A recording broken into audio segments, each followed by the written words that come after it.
Hi everyone, welcome back to my channel. If this is your first time here, my name is Molly, and today I'm going to be reacting to Season 1, Episode 1 of the sci-fi original series, The Expanse. Alright, so for those of you who are not new here, I know that I originally said that I wouldn't be starting The Expanse until after I finished True Detective, so obviously I am a few episodes early, ahead of schedule. The reason that I decided to start The Expanse just a little bit earlier than anticipated is because I've been hearing so many great things about the show, and I'm just such a huge fan of sci-fi that I've really gotten kind of excited and I couldn't wait, to be honest. I watched a couple of introductory but spoiler-free videos that were recommended to me, which really just made me even more excited and ready to go.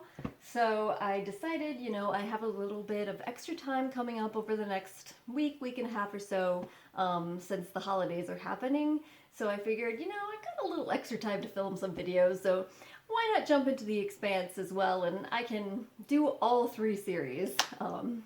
So I do apologize for kind of changing my plans up a little bit, but hopefully this will be seen as a good thing rather than a bad thing, so yay, surprise! Because I'm really excited to start this show.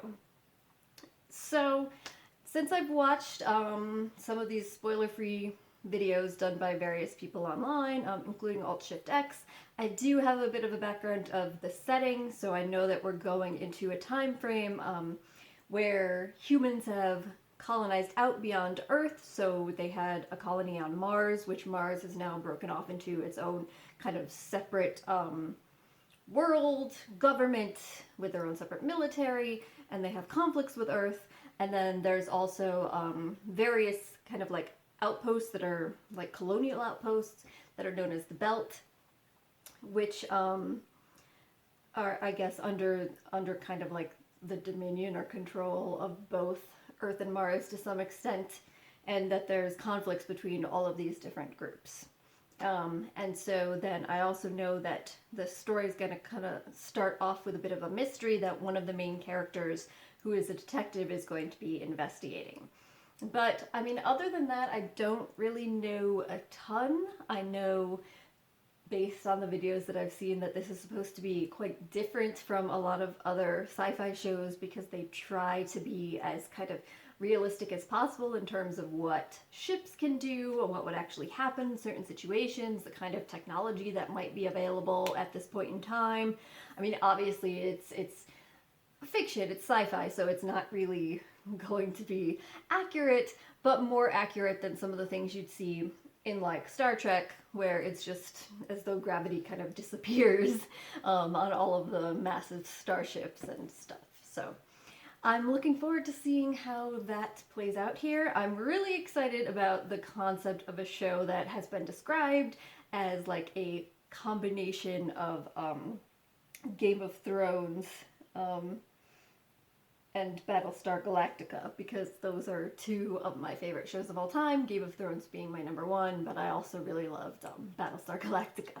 So I'm really, really excited to start this. Hopefully you guys are just as excited as I am. Just want to mention now that if you have any comments or questions for me after you watch this video, please feel free to leave them down below. I really like talking with people, so if you're new here to my channel, you've come here specifically for The Expanse, please do know that I'm always excited to hear your thoughts and to engage in conversation with you. Alright, so with all of that being said, let's jump into the first episode. Here we go! I do think it's interesting to think about the idea of a United Nations actually coming to be that is the whole of Earth united, and that is actually a governmental force. I'll talk about this more after the video, but this is something that I've actually thought about in other settings, the idea of the UN, but we'll talk about that later.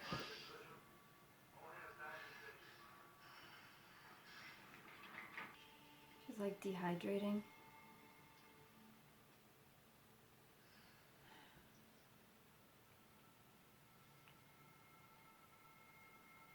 Can you imagine being that thirsty, that tiny drop of water is helping you.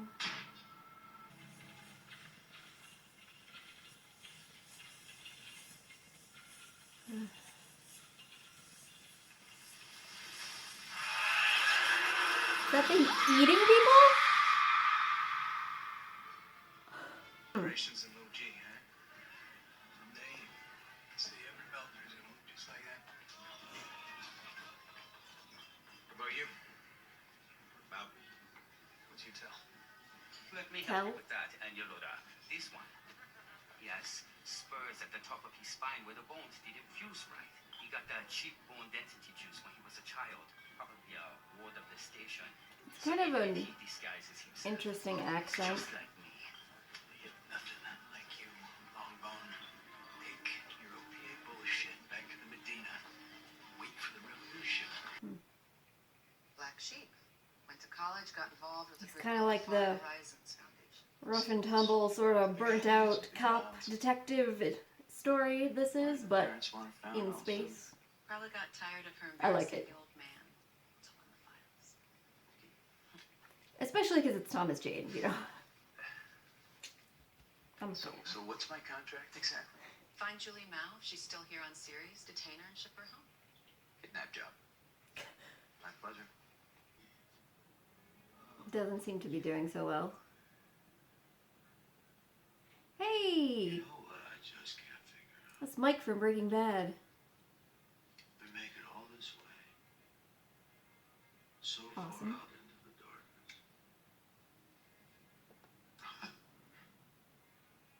Why couldn't we have brought more light?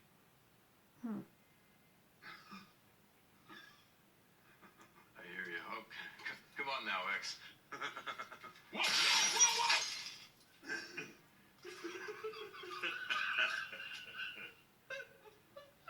Oh, he's kind of falling apart.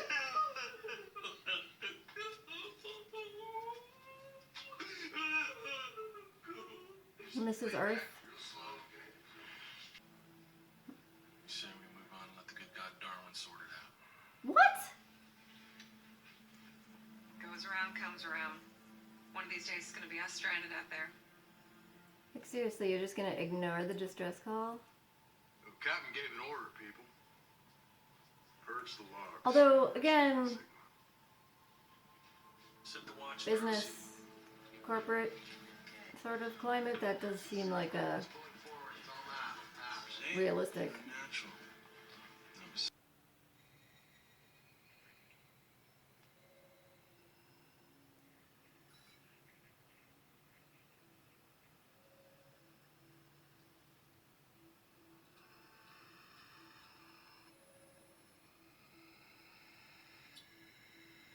Oh, is he gonna feel bad now?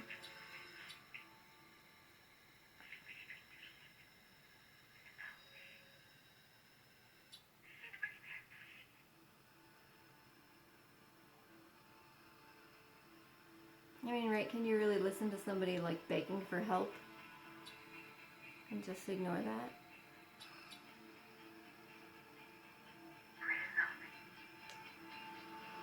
That is now crushing your weak belter lungs and your fragile belter bones. Wow.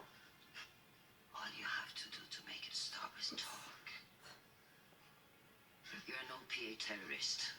You were carrying contraband stealth technology. So OPA What was it for? is supposed to be like their revolutionary movement. A whisper will do.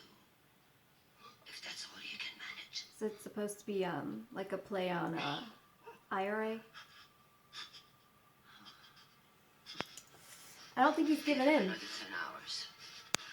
to your torture. If he survives, call me.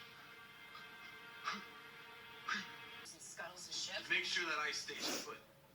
Naomi, how's the night looking? She's one leaky lifeblood. She should be able to manage 50,000 clicks of vacuum. All right, you're on board. No one wants to go. This is Holden. We've logged a distress call. Don't let her take the blame. Just couldn't shake it. I'd keep that to myself if I were you. I mean, it was the right thing to do. Everybody's so, like, callous. Where are all the bodies at? Nameless. Eaten by that thing. We'll take it with us. Roger that. Right? Panels are all dead. How are they sending a distress beacon with dead comms?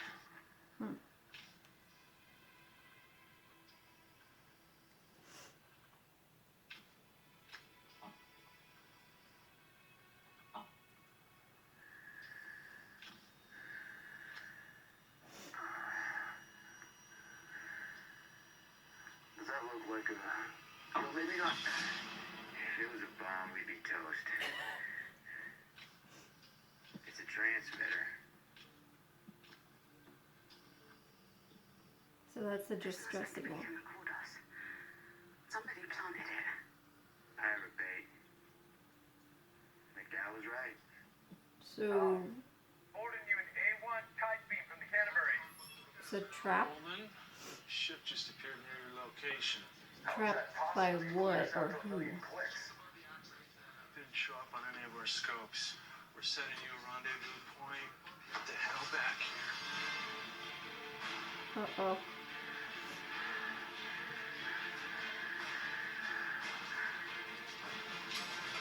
It's like, hurry, but they can't. Alex, disengage! Where did that thing come from? Damned if I know. Just suddenly it was there. Stealth tech. Has to be. Hell has stealth like that. Mars.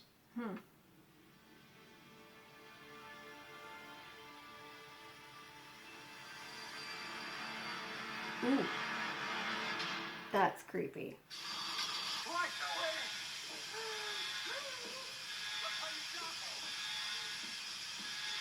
So there's limits to what he'll let people buy him off for. Area's good. Good. Oh, you think? Here's nice. Point made. Keep those filters clean, asshole. 6,000 clicks. 5, 4, 3.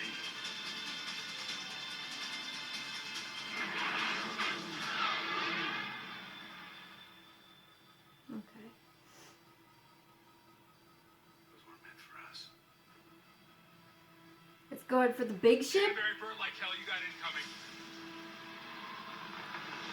Guys, take a hit. Just stay calm. They just want the cargo. We'll SOS start negotiations for prisoner release, okay? There's something you should know.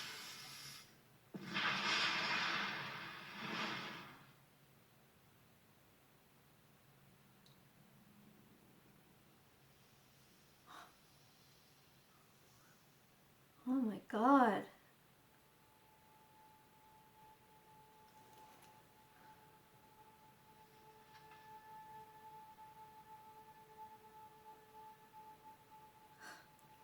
I guess you're lucky to get chosen.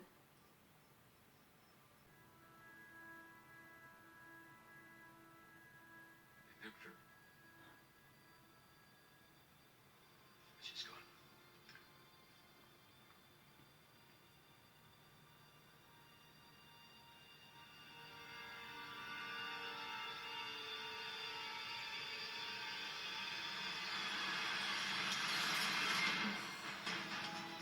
What?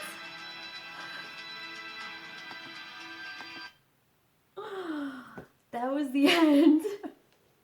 Oh, what an ending.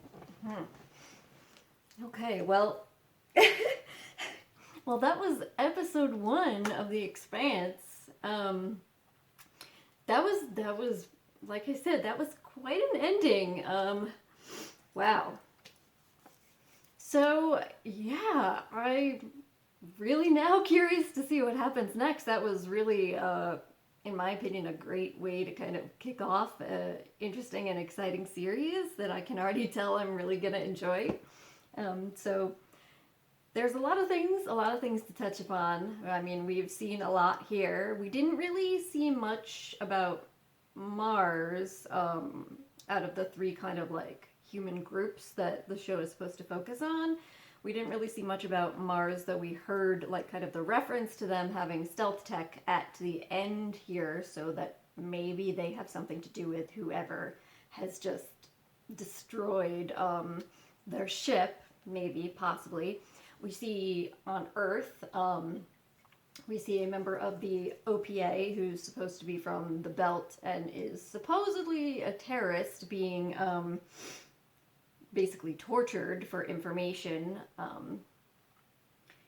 by a member of the UN, United Nations. Oh, and that's what, again, from early in the episode when they first are giving us a little background information, I wanted to talk a little bit about the UN and say that I think it's really interesting that they have kind of, in the future, there's this idea of the UN having come together to be an actual sort of governmental organization with some force and power, and obviously some sort of like larger military structure behind it.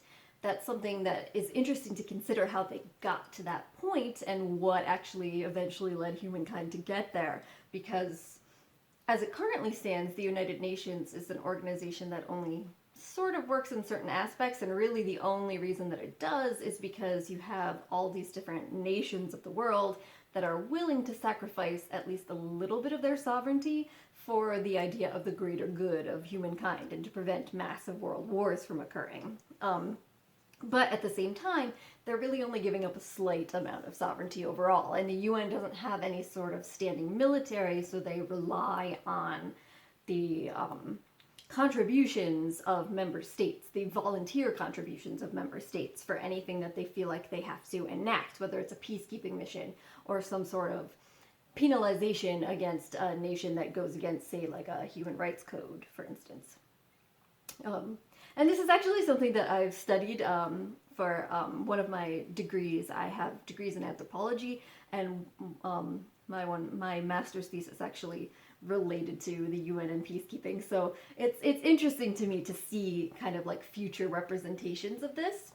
And I like the idea that even though they have kind of put out there this notion that the UN finally was able to come together as an actual force with power and authority as the world governing system, that there still is kind of this sense that once humanity is gone out beyond Earth into the universe, that it's not just like this peaceful, happy, everyone has come together sort of environment that you'd see in something like Star Trek, where everything on Earth is now, you know, they've moved past national differences, racial differences, that sort of thing.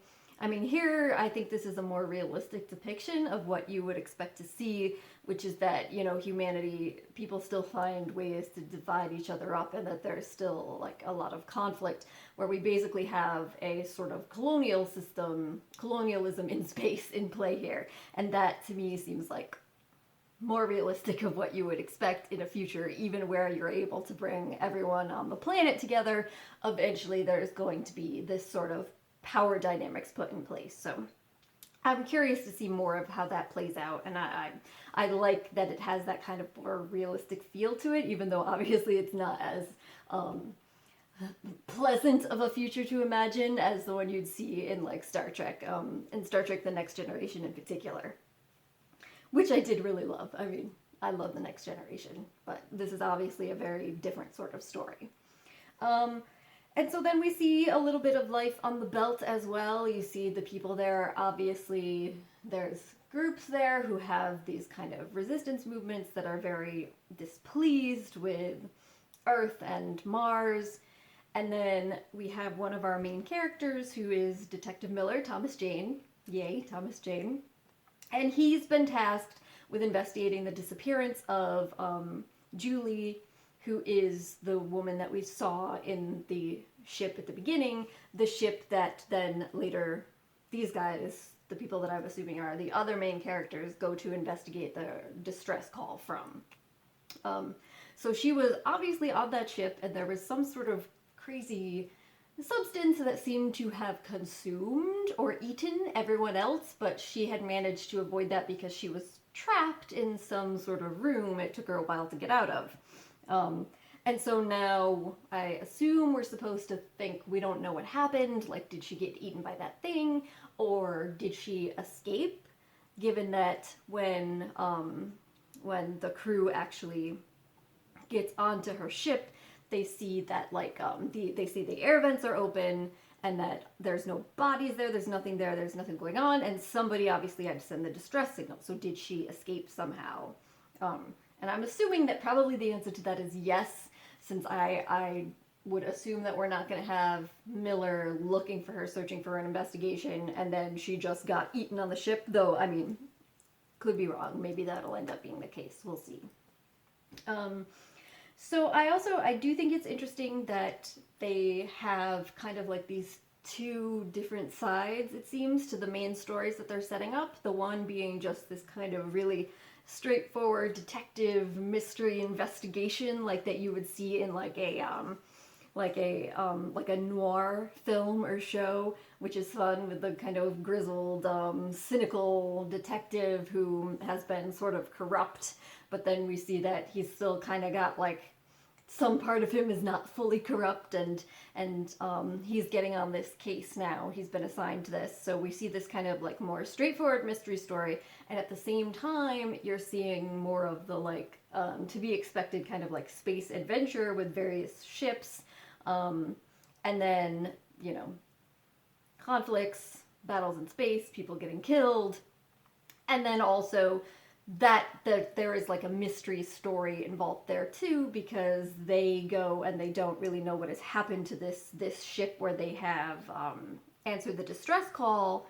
They don't really know what's happening there. They're asking all these questions about what possibly could have occurred, what went on there, and then also now we have who was it that just destroyed their main ship and basically their entire crew and everybody else that they knew, which is just a crazy way to end the episode, but really interesting and exciting. They set a lot up. I also did want to comment briefly on that I liked already that you're seeing how the like reality of things like gravity are coming into play with the things that they can or cannot do. You know, when they tell them to like hurry back, get back to the ship, there's only so fast that they can move. You know, they're floating through space with no gravity, so it doesn't matter the seriousness of the situation, they can't really do much about it, and then they have to like power up the ship and get going. So there's realistic constraints that they have to deal with beyond just the fact that they're being chased, pursued by somebody who's a danger to them. You know, there's actual environmental issues that are preventing them from just snapping into action and like rushing back in there to figure out what's going on. So I thought that was really cool and interesting. I also thought it was interesting how they talk about the air issue, air being a limited supply in the belt is something that actually has to be provided to them. So then you have corruption in the sense that the people that supply the air can, you know, try to skim off of it to prevent air from going to people who need it as a way to get more money for themselves, which again is something that is realistic that you would expect to see if you had an environment like this, a colonial environment in space. And then that also ties into what I was commenting on over the course of the video about corruption with the crew. When they get this distress signal, the captain and most of the crew want to just ignore it, like wipe the logs, pretend they never got it, because it could impact them economically if they do take the time to answer that call, which is, I mean, it's awful to think about, but again, realistic that this is like a corporate ship. It's like,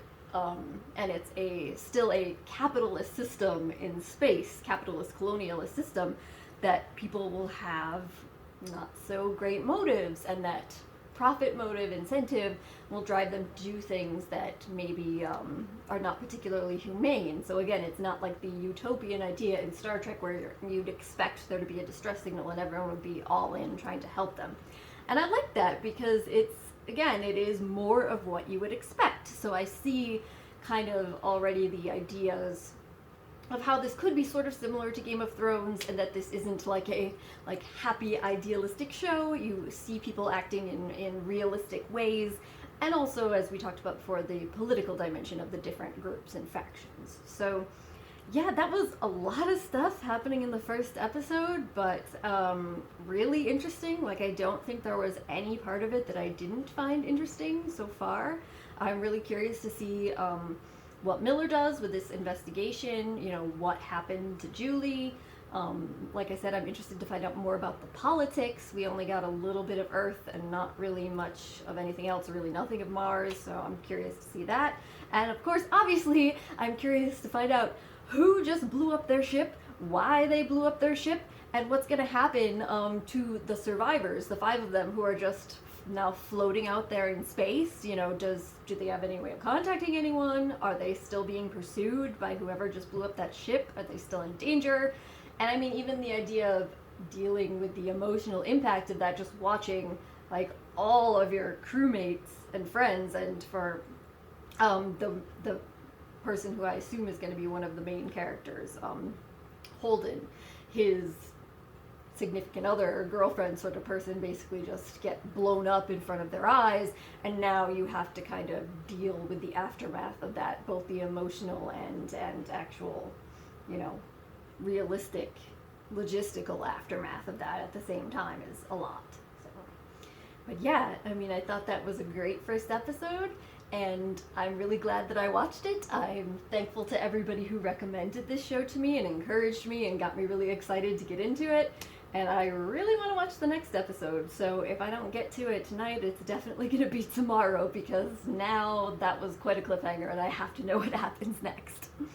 Alright, so if there's anything that you would like to add, that you think that I missed, or that you want to just comment on, or if you have any questions for me, please do leave them in the comment section below. I'd love to chat with you guys about this going forward. Otherwise, I would just like to thank you so much for joining me. Hopefully I'll see you next time. Bye.